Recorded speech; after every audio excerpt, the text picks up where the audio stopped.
Welcome back to a post-Thanksgiving edition of Blue Rush on New York Giants podcast from the New York Post. And this episode of Blue Rush is presented by Tri-State Cadillac Dealers. Be iconic. Visit your Cadillac showroom today. I'm the podfather, Jake Brown. No Paul Schwartz. He is flying back to New York. Safe travels to our old friend. We are joined here alongside our friends here. That's the voice of Mr. Lawrence Tynes. And, of course, Mr. Brandon London. We're all over the country today. New York, Kansas City. I'm in South Carolina. Brandon, you're in Virginia. Andrew Hartz is with us, is in New York. We are global. And Paul is coming back from Dallas, where the Giants fell 28-20.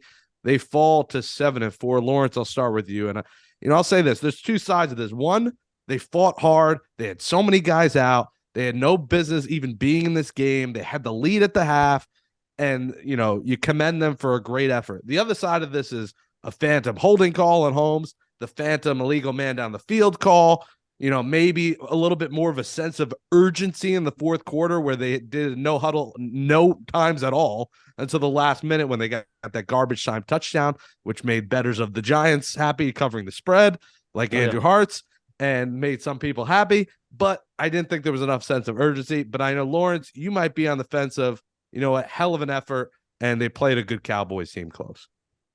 No question about it. Any right-minded Giants fan did not pick them to win this game on Thursday, sorry. And they played hard. 11 starters, 10, 11 starters. I don't know the number. Not playing. Every inactive yesterday was a starter. 3 new linemen, 3 new in the secondary. You have to tip your cap to Joe Shane. Like, to hell with the coaching staff. I mean, yeah, that's great. Pro personnel department. They brought in guys, Nick McLeod, bald, Rodarius Williams, a young player who's basically a rookie, had a pick. I think I look at that and say, okay, well, we are what we are right now. If we get to the playoffs, we have depth, guys. I don't know how this is all going to shake out. But certainly the only gripe I have is, again, you have to get to the quarterback. That's it. The phantom call, yes, to Hodgins on Hodgins' touchdown. The phantom call on Darnay Holmes, who, by the way, man, he doesn't get talked about enough. That dude is not baller. Enough. Yeah, man, he is a ball player. Sure, he had some penalties, but that's the nature of his game. But man, he is a competitive. I love that dude. And that call was crap. That is a punt situation that turns into a touchdown to start the third quarter. So, and of course, you could go back even one play further where Kayvon, dead in his sights, has Dak Prescott. You got to make that play. We talked about creating negative plays, and then they punt, and then you're getting the ball back still with that 13-7 lead. But overall, I leave the game impressed with what the Giants were able to do against a quote-unquote very good team in the NFC. So I think it's going to bode well for them down the road. It's going to hurt right now because we lost, but I think down the road, guys, this could really, really help this football team getting those young guys. Because, like you said, you're getting some guys, some experience and some big games. And when you're talking about going in, if you're going to make a playoff run, it's not like anyone can magically get healthy. It's not like Azeez just magically comes back. It's not like who else is everybody's hurt. It's not like McKinney's hand just automatically heals up. So you're getting guys some valuable game experience and some big experience and some big games that you're going to need down the road. I mean, Jordan Renan from ESPN tweeted this morning that they had 7 starters who played yesterday that were either waiver claims or street free agents during the season. Isaiah Hodgins should have had a touchdown, got called back. Lawrence Cager had a couple nice catches. Tyree Phillips had that one bad illegal man down the field. Jack Anderson, I didn't know what he did. Jalen Smith played okay. Nick McLeod he was there, but Michael Gallup made some huge catches, which is Michael Gallup is supposed to. And Jason Pinnock played every single defensive snap yesterday. So this is a shout out to the coaching staff for prepping guys who normally aren't stars, who aren't big, and who aren't over an 80 overall on Madden. And that's why at the beginning of the year, that's why we can't say, oh, this guy's just a practice squad guy. Oh, this guy's just someone off of waivers. Times, this deep in the season, that practice squad guy or that guy that just got picked up off the waivers is going to have to be a starter at some point is going to have to match up against an elite receiver or an elite D tackle or an elite left tackle or something through the course of the year. So it's a shout out to that coaching staff for getting these guys prepared. And I was watching the game with my dad yesterday, who head football coach at Women Mary, number 5 ranked team at FCS, got a FCS bye week. Go Tribe, go Tribe. Go Tribe, go Tribe, go Tribe. And he said, there's a couple of times we're watching the game, he was like, man, that was a great play call, but the players' bad technique didn't win. So that's why football is the ultimate game of chess with real life players. I can move this bishop in the right place, but now this bishop has got to knock this pawn off or whatever it is. I'm not a chess guy. You got to make that play in that sense. And we didn't say that. We didn't see that. We saw some plays that should have been made and some plays that didn't get made. And you can't have that against a team like the Dallas Cowboys, who at the moment on the field yesterday had more talent. No question. Yeah, they had Lawrence, more talent. Yeah. Yeah. I mean, you talked about get to the quarterback. God. No sacks. They did have some None. QB pressures. They got close, but it wasn't close enough. Too much time. And while they shut Gallup down after halftime, he did nothing. You know, the fantasy owners like me, no, he had an incredible first half, did nothing. But then the big boys showed up. CeeDee Lamb showed up. Yeah. Dalton Schultz showed up. All Zeke showed up. Tony Pollard showed up. And it's tough to win that way. Let's talk about the phantom holding call, because that was a big point of the game. Terrible. 13-7, third quarter. Darnay Holmes gets called for it. It's obviously something you can't challenge, although maybe the officiating guys changed that at some point where you could challenge a pass interference, a holding, like you could that one year they did it, and then they were like, all right, this isn't going to work. What'd you think, Lawrence, of that phantom holding? That was brutal. It was a big call. Scott Novak's crew is ass. Excuse my language. They suck.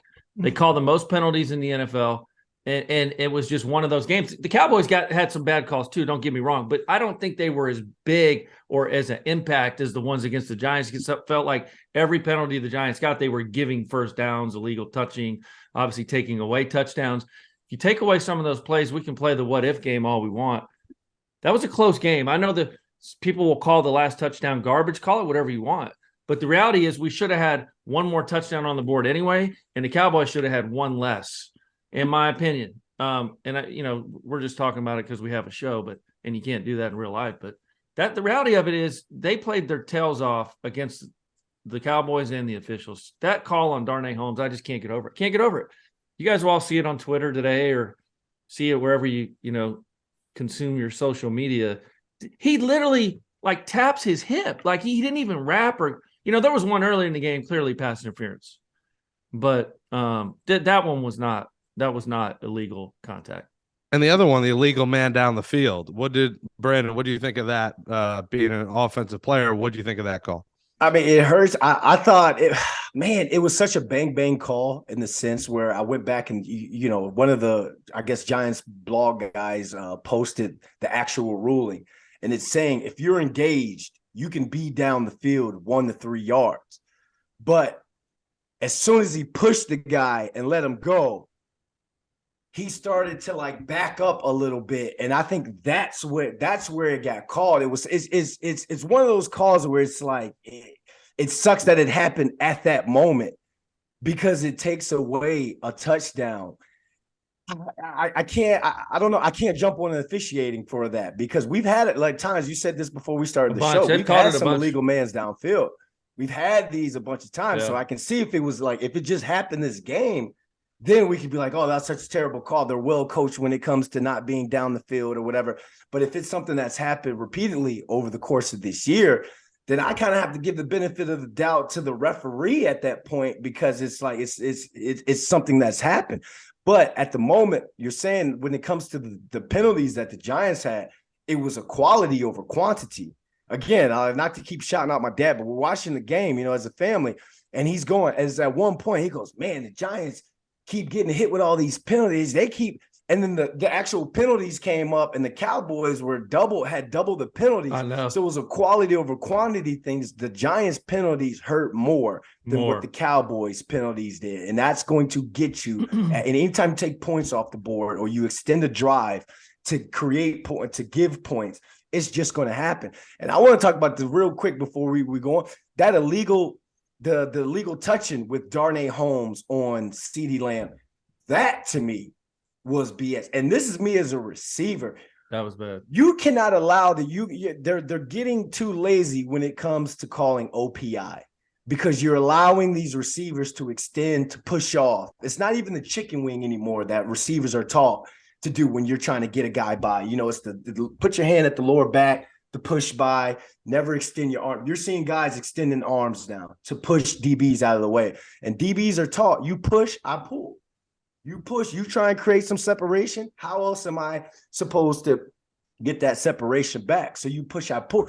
Darnay, I mean, you look at that matchup yesterday. That's one of those matchups you watch in practice and training camp, the one-on-ones, CeeDee Lamb versus Darnay Holmes. And that's just going to be a battle because those two went at it the entire game. But at the end of the day, the penalties that hit the Giants hurt and they cost. And you can't have that when you're playing with guys who are on the streets at the beginning of the year or guys who get claimed off of waivers. It just can't happen.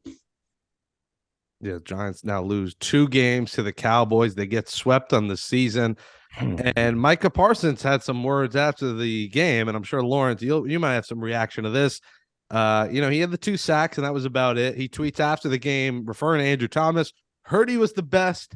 I stayed on his side all game. Lawrence, your thoughts? He's a liar. Let's go ahead and call him what he is. He did not stay on his side all game. I saw him line up at middle linebacker. I saw him line up at different positions.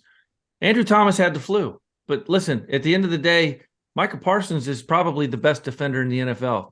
And if you got 2 sacks on our guy who has the flu, and one of them really wasn't his fault, Daniel just didn't step up in the pocket. He pushed him all the way around the world, and he comes in from the backside. The ball should have been gone. So that's on Daniel. That's not on Andrew Thomas.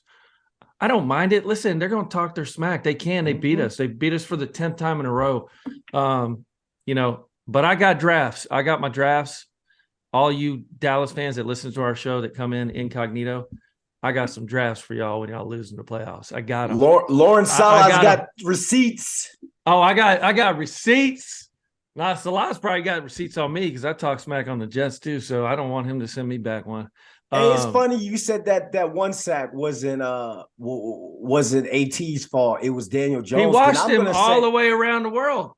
I thought you were talking about the one on the play action on 3rd and something at the end of the game. Like, it's a pass rush situation. I mean, that's a tough block. Yeah. I don't know why you're going play action there, but there was one earlier in the game where he washed him all the way around, and that's all you can do. But you got it. Micah Parsons is a dude. I will say this though, guys. Yesterday, he only had 2 pressures, 2 sacks. Yeah. Kayvon Thibodeau had 5 pressures. He's got to turn 1 or 2 of those into sacks, guys. Negative plays, grading negative plays. And then here's my final. Why are we so bad against the run with Leonard Williams and Dexter Lawrence? I don't get it. I can't figure it out. But you can't be that bad against the run with 2 horses like that in the middle. You just can't. I know maybe linebacker, we can go, over to position groups. But Leonard Williams, and that's why I think this gets interesting offseason wise. I mean, do you going to pay 2 D tackles? Essentially, I'm not calling them D tackles, $16, $20 million a year. You don't need 2 of those guys. Look around the league. Nobody has 2 of those. And forgive me for saying those. You guys know what I'm saying. I'm just meaning that position. Nobody does. But you just got to start getting some sacks. If this team could get sacks, man, would it change the outcome of games, in my opinion. Put teams in negative down and distances, but you got to give Kayvon credit, man. I'm sure he's frustrated as hell. 5 pressures, that's a very good offensive line too. So hopefully he just gets like a 5 or 6 sack game, gets his confidence going. And how many holding penalties did he draw yesterday? I'm not sure. He had a couple. Man, in my eyes, those are sacks because that is a negative play because that ball's going back. 13 penalties, guys. To your point, Brandon, we only had 7. They had twice as many, but those 5 of those hurt. Dallas had a bunch of off, pre-snap penalties, like false starts at home. Yep. That's what's going to cost the Cowboys. Yep. Dak's going to turn the ball over in the playoffs, and they're going to have penalties. And I can't wait to send those tweets to those Cowboys fans. Do you think they're a one-and-done team? Do you look at this Cowboys? Absolutely. Really? Okay. I don't trust a quarterback at all. At all. Do you trust him more or less that the background on his phone is himself? You saw that? I don't mind that though. I mean, I had mine like that too forever. I don't think that's crazy. You lose your phone. Like mine is my name, so in case I lose it, it says my name. So like, I think it's actually smart in case you lose your phone. Like I have no problem whatsoever. But I thought I saw on his phone it was Micah Parsons. No, no, it was Look closer. It was Dak. Dak had Dak. Yeah. Okay. I'm okay with that, man. Yeah. I'm really okay with that because I've done it. I've had like my jersey as my background on my. Oh, do you ever leave it like on the bathroom next to the toilet and you leave and someone knows it's you and they return it? I think it's not that happens often, but you never know. That defense is good though, man. Whew. The Cowboys defense is that's the one thing that could carry them, to be honest with you, if they don't get too pass happy.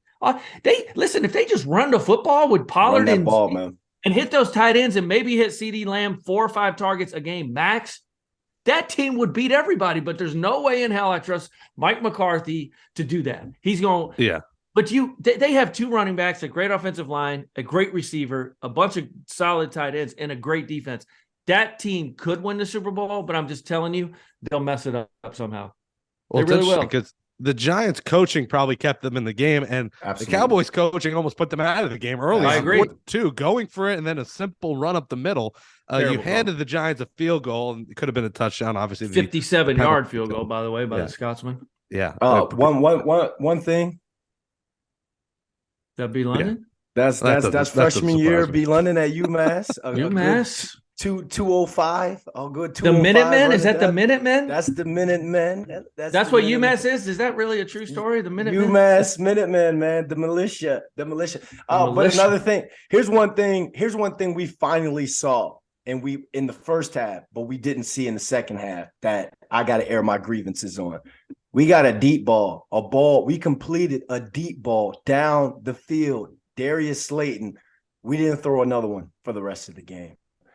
And I think that hurts. And that's going to hurt the run game. Saquon Barkley. We keep saying someone's going to start that hashtag free Saquon in meaning get him the ball in space. Getting him the ball in space, being creative. You started to see them using him as a decoy, and that got Gary Brightwell going on some of his carries. But trying to find a way to get Saquon the ball is what is going to happen in this second half of the season. And we talked about before the bye week. What do you do during bye week? Self-analyze. You go back, you look at your tendencies, and you try to counter your tendencies. There has to be something to get your workhorse, your main guy, the ball more than just Saquon left, Saquon right. They were running some screens earlier in the game, but that's our second half. The last 2 games, it's weird. It hasn't been Giants football because defensively, what have they been doing the beginning of the season? Shutting teams out in the second half of the season. Offense coming around in the second half of a game. Now its offense isn't really doing much. There's really no adjustments going on in the second. And it's almost like. No, I can tell you why, Brandon. If you go look, last 2 games, the defense has given up 8 touchdowns in 9 trips in the red zone. Oof. They were number 2 in the NFL prior to the bye. And then on third down defense as a whole is really good, but the red zone is where, remember, we were making a lot of teams kick field goals. Yep. They're scoring touchdowns now, guys. And when you're only winning by 2 and 3 points a game, that is the difference. That is go look, 8 for 9. Detroit was 4 for 4. And then yesterday, the Cowboys were 4 for 5, or vice versa, 4 for 5. So 8 for 9 in the red zone. Tutties, that's a loss. Tutties. Well, BL, you mentioned Saquon, and we got to talk about it because it seems like more people are picking up on the Lawrence train of Saquon might be playing hurt. He's hurt. I think it was Connor Hughes might have tweeted he looks hurt. Other guys are saying he might be hurt. 11 for 39 for Saquon. Not a lot of runs, had the touchdown. He's hurt, Lawrence. He's got to be, right? What's going on here? And I'm not here to bash. This is not a bash. This is just an observation. You telling me Brightwell, when he went in there, didn't look a little more spunkier? Listen, I'm not a Saquon hater. I know some people think I am. I'm not. He's not healthy. Is his lower half? Is it upper? I don't know what it is, but there's no burst there, guys. There's none. He's not hitting the hole. He's got 3 new linemen. I will say that. But he just, Brightwell went in there and averaged 6'2". Different guy, right? They do Saquon. I'm not comparing him to Brightwell, but I just don't think he's healthy, guys. I'm sorry. He can say whatever the hell he wants in the media. It's just not there. The yards per carry is down. The finish is down, and there's no suddenness to him. So, question: hurt or burnt out? I don't know. I did see. I thought it was his shoulder, but then there was a video of him being helped up yesterday by his right hand. So then I was like, oh, maybe his shoulder feels fine because that's the one he was supposedly hurt in London. It could be a combination of both, man. I'm not sure. I hate it for him because if you look at the Giants' losses, it's obviously his production has been way down. Yep. And he just doesn't look like himself. So I don't know. I don't know what it is, but certainly I think there's something there. Yeah, he had that one run, his longest run of the day towards the end of the game. And it's funny because I've been pushing back on you, Lawrence, about him being hurt. I'm like, nah, he looks fine to me, but there's no holes. There's nothing. There's nowhere for him to run. He kind of lowered his shoulder a little bit at the end of that run, but he looks slow. Where he was at the beginning during training camp, at the beginning of the year, finishing runs and like really lowering that shoulder, you're not seeing that as much anymore. And now I'm leaning a little bit to where it's like, is there something going on there? I don't know. I got plenty of room over here, Brandon. Overused? You can come on over. Come on over to my side. Yeah, I got plenty of room. What about this, guys? Just in theory, would you sit him for 2 weeks, let him get healthy again? Absolutely not. I don't think you have enough players to do that. I just don't really have the capabilities. You don't trust Breida and Brightwell to get it done over the next week? We haven't seen enough Breida. We haven't seen enough. Have not seen enough Breida, and I think that is why that's why I think it's more of a. Another thing. You know how I know he's hurt too? When is the last time you saw them run Wildcat with him at quarterback? They're trying to limit his touches. They don't want him. I'm telling you, they know he's hurt. He knows he's hurt. He'll never say it. Contract year, right? We all get that.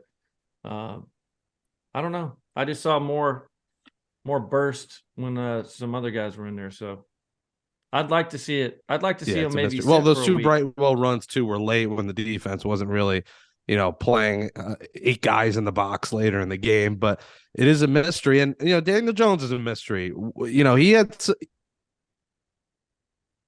They're not going to do that. They won't do that. Contract year, playoff push. There's just no way it's going to happen, but his touches have been a little bit limited. Daniel Jones giving them to him. He missed some throws. The Saquon 10 men on the field. I mean, how on a 4th down do you have one less guy on the field? I mean, that's unbelievable. That just cannot happen in that big of a game. Saquon, a little bit underthrow, but Saquon any day of the week knows he should catch that football. But Daniel Jones wasn't great. The questions are out there. Guy in a contract year as well. I think fans are on the fence with Daniel Jones here. I'll start with you, Lawrence. Can you properly evaluate him with the guys he's throwing to, or are we going to give him, the excuse if he doesn't have enough guys out there, we have to bring him back and see what he does with, an actual roster? Where are you right now with a month left on Daniel Jones? Where am I at?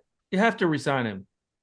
Three new linemen in front of him yesterday, and none of those receivers except Slayton may be on this roster next year. Come on. Yeah, 1,000% I'm with you. Resign him. I'm not saying for crazy money, but, if you think about this, can Daniel Jones become Geno Smith? Can he? Heck yeah, he can. Heck yeah, he can. Geno Smith's one of the best quarterbacks in the NFL that the Jets gave up. You think the Jets would like to have Geno Smith right now? I mean, you think that, and I played this game the other, you think the Jets would like to have Daniel Jones right now? Play that game. They'd be really good, right? That with that defense, he's not, listen, if they don't re-sign him, he'll have a ton of suitors. There's teams out there that can win that have already got built-in skill guys. But yes, not to prolong the answer, 1,000% you got to re-sign him. I don't know what that looks like, but that's why I get crazy playing this game with him. Like, let him finish out the season, man. He let him finish it out. Well, he's going to get $20 million at least a year. So you say not crazy money. He's going to get crazy money. That's not crazy money anymore, though, Jake. Not anymore. Not for quarterbacks. Yeah. But all right, Lauren Shane, Giants hypothetical GM. I'm going to be Daniel Jones's agent right now. And I get it. They have the power to tag him. But if I'm Daniel Jones's agent, I'm not coming. I don't want Daniel Jones to come back. And you've had more than enough time. I know this is a different regime. You've had more than enough time to get me linemen to block for me. You've had more than enough time to get me weapons, playmakers. You failed on the playmaker part, bringing in Kenny, putting all that money into Kenny Golladay. At the end of the day, I've given you everything I could. I've shut my mouth the entire time. Didn't blame, didn't point any fingers. I've taken multiple accountability other than the guy on the other New York team. I've taken accountability. Does my client want to come back in that sense? You know what I'm saying? I'm giving you everything. Daniel Jones, remember at the beginning of the year, we're like, yo, this dude's playing with nothing. He's doing what he's got to do, man. Daniel Jones, but now he's struggling a little bit because you can't sustain that type of play. Not having groceries, not having weapons in that sense. That's why everybody wants Odell so much, because you want a player that can take a 5-yard hitch and go 50. You know what I'm saying? So if you're Daniel Jones' agent, do you want him back with this team? Yes. Because God forbid you send him somewhere else, 5th team, 5th offense, 5th coach. Man, that's crazy for him. Yeah. But the continuity, it'll be interesting to see if they have a dance partner. Because if naturally teams will find out, there's going to be teams that want Daniel Jones. I don't know who it is. Yep. But more and more, the Niners got Jimmy Garoppolo. Can Daniel Jones be Jimmy Garoppolo? I think he can. Yep. Right? I mean, I really think he can. But then he also gives you the feet. See, Jimmy gives you no feet. So if you think about if you want to sit here and play the game, what are the Giants thinking? Like, are they going to re-sign him? Play that game and be smart and don't be, knuckleheaded. Jimmy Garoppolo. Can Daniel be better than him? Yes. The answer is yes, unequivocally. Can he be Geno Smith? Yes, he can. Geno Smith took a little while more to develop. He was on bad teams in New York. He bided his time. But Daniel Jones can be that guy. But the other decisions are, I may be on the fence now with the running back guys. I'm thinking, we were all excited and in the moment when we were picking this, hey, do you give Saquon, $15, $16 million a year? I don't know, guys. I don't know. Here's why. And again, you look around the league. Look what the Niners have outside of, Christian McCaffrey. They just traded him. But that Seattle running back, right, Walker? Yep. These young running backs, the Pierce kid in Houston. Late picks, guys, like 3rd, 4th, 5th round. Great runners. And if you look at Buffalo's past, they've never been a premium running back type of team. If you think about what they built up there when Dable was there. So I don't know that I don't know. We'll see how this thing all goes. We got a lot of time before that, but D-tackle, right? We got a ton of free agents. Well, I got something for you guys to chew on here. And I've heard this point made a couple times during this week, and I'm kind of curious what you guys think about it. Are the Giants, in terms of re-signing Daniel Jones and Saquon Barkley, are they better off with this little mini losing streak that's going on here? Like, does what's gone on the past few weeks kind of hurt their value a little bit and will allow the Giants maybe get them at a little bit of a discount compared to where they were when they were 7-1 and whatnot, and they're just rolling off victories? And it's like, man, these guys are unstoppable. So now, is this going to help the Giants in the long run if they can get them on the cheap now with a little bit? If they go, 9, if they only get 9 wins or 8 wins like that? No. I think it helps the player even more, because then it shows you my value. Look, you guys are nothing without me. And we're talking about Jimmy G and Geno. Jimmy G has George Kittle, Brandon Ayuk, Brandon Jennings. He has Christian McCaffrey, Deebo Samuel. Geno has DK, Lockett, Kenneth Walker.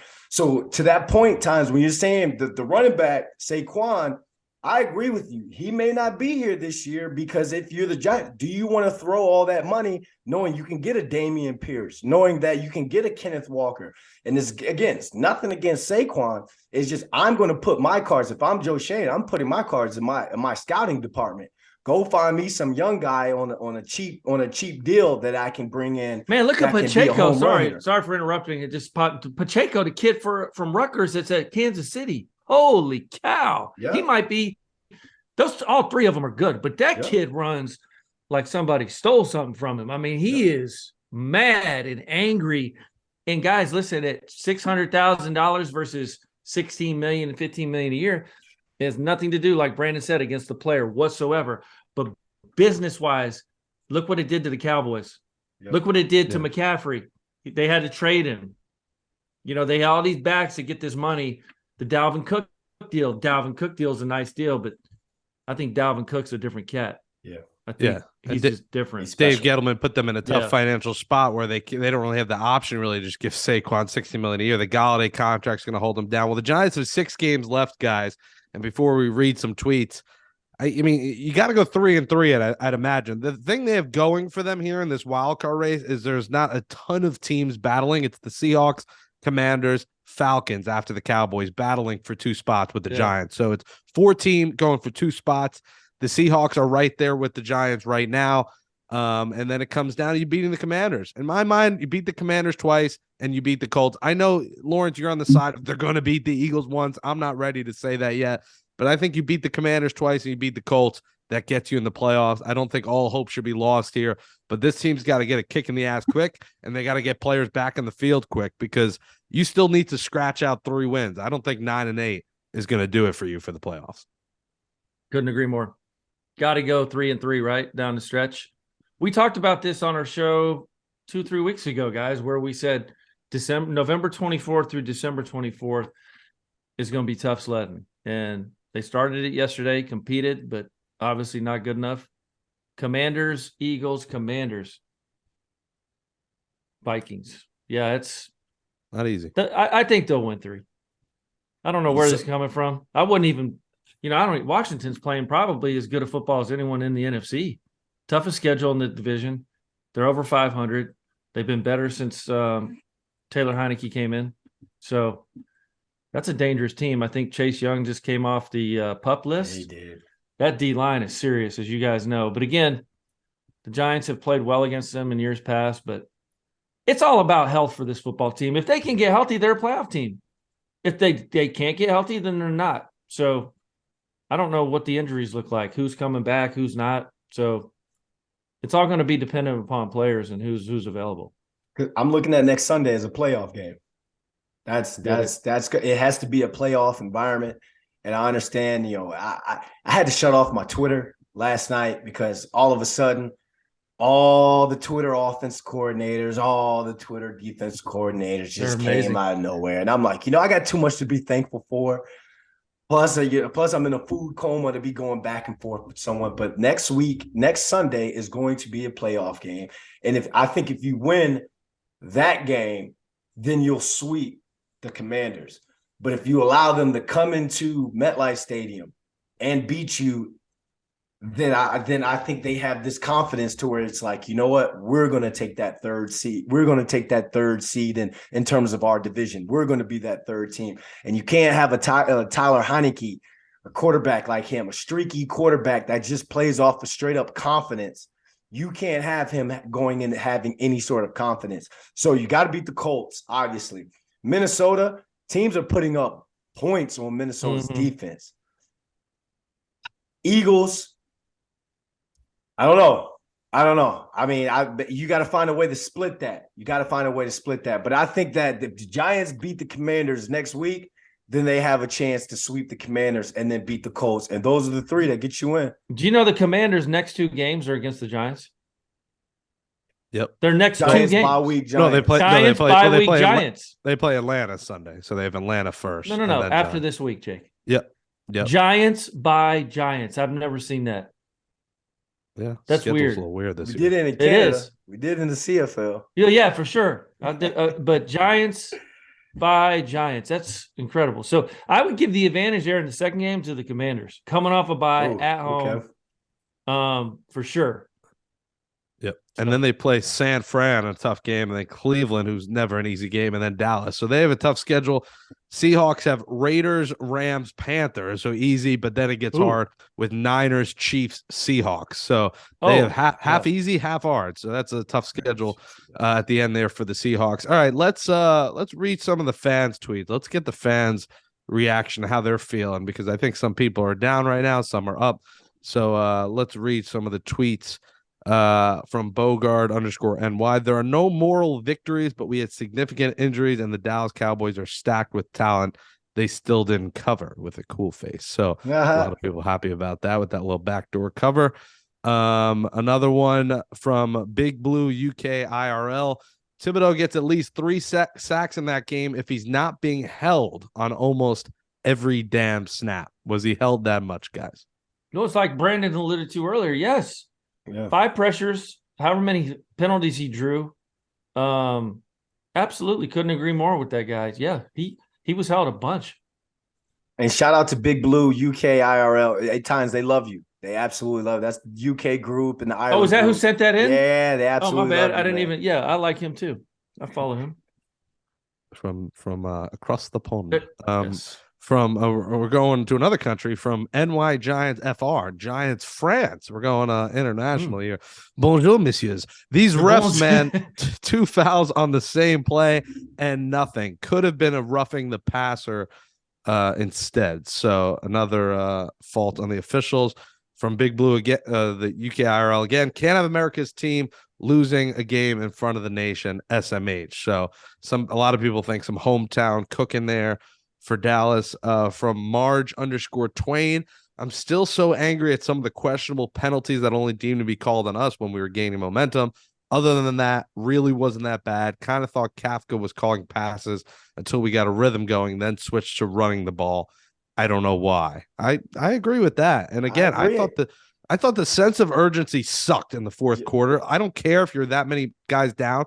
You have to go no huddle. They were huddling with 4 minutes left. I'm like, you don't have timeouts. Like, you lost your timeout in the third quarter, so you're already down to 2, and then you're not going to go no huddle. And then you see when they went no huddle with a minute left, they got down the field and scored when it was too little too late.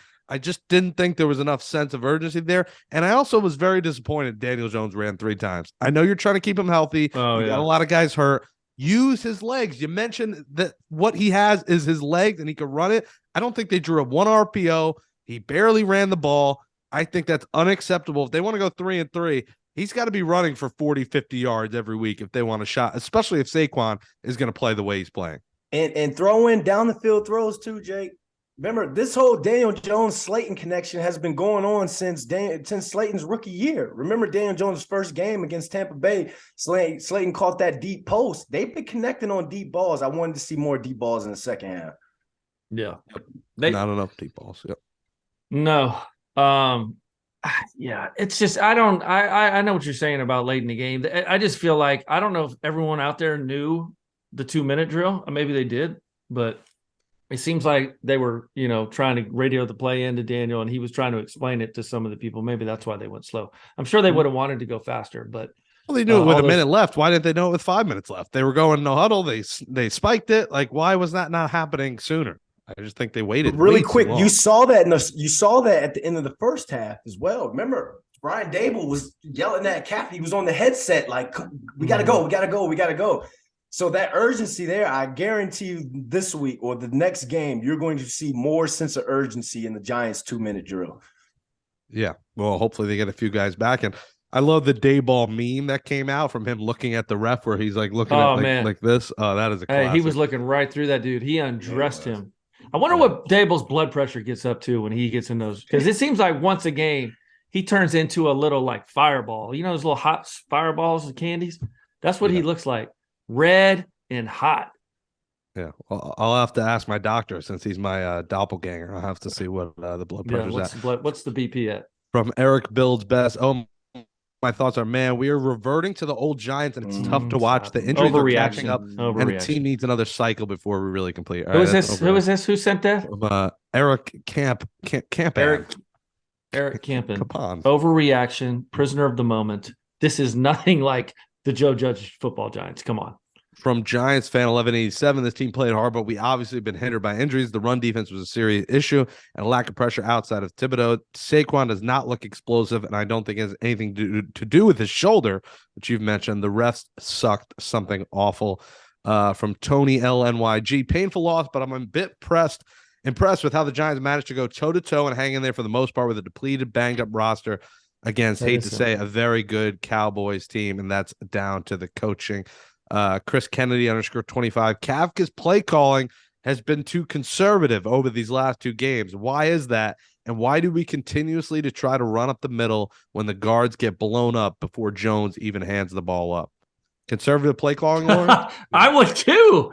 I mean, look what he got new players everywhere. You cannot open up the playbook with 3 new linemen, new skill guys, and Richie James keeps, kind of showing up, but what would you do if that was you calling plays? I'd be conservative as hell too. Against that defense, maybe not open it up, but don't go Jason Garrett on me, man. Like, don't go Jason G.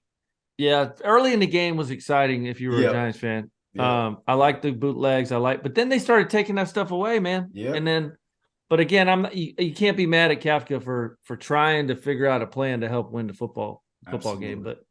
But of course, I get the fans. Obviously, they get mad because we lose. So that's not the football team that we're going to have here in 2 weeks. I don't think. I think there'll be so many new players.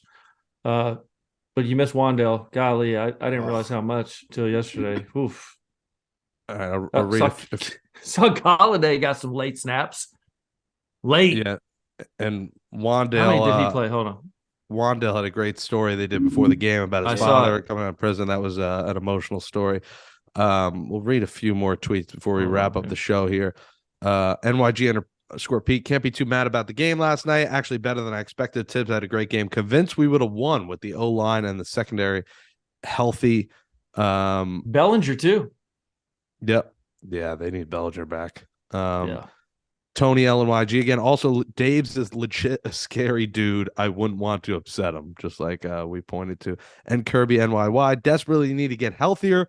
Jones is a great game manager, but clearly can't elevate the team. I think he can when he uses his legs. Like I said, they got to use his legs more.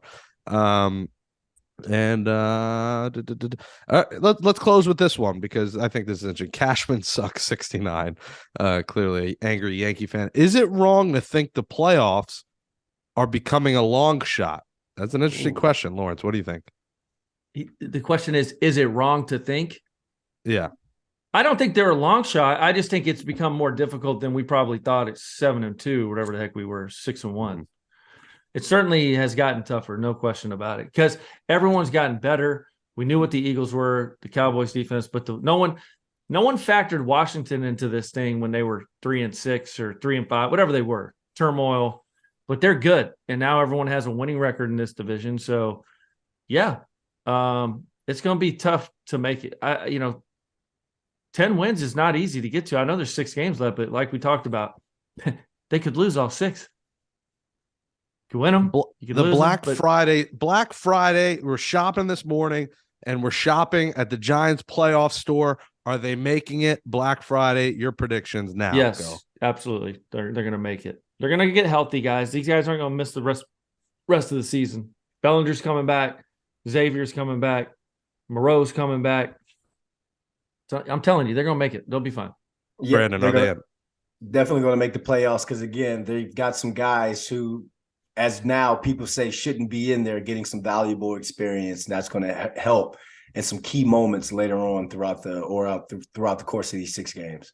I'll stay positive. Think they do. I think they beat the Colts, they beat the Commanders, and they beat either the Commanders a second time or they beat the Eagles that last game, thinking that they might be benching guys because they already locked up home field. So that's going to be interesting. Hearts, close us out. Do the Giants make the playoffs? Yep. They'll make it. It's all good. Like LT said, they're going to get healthy. It'll be fine. Don't worry about it. Just accept the losses that you thought you were going to take, like against the Cowboys. No one thought that they were going to win. Just take those losses. Don't overreact and take it easy. It'll be fine. Playoff bound Giants coming. A positive state of the Giants here on the Blue Rush podcast. And hope everyone had a happy Thanksgiving. Thanks for listening to Blue Rush.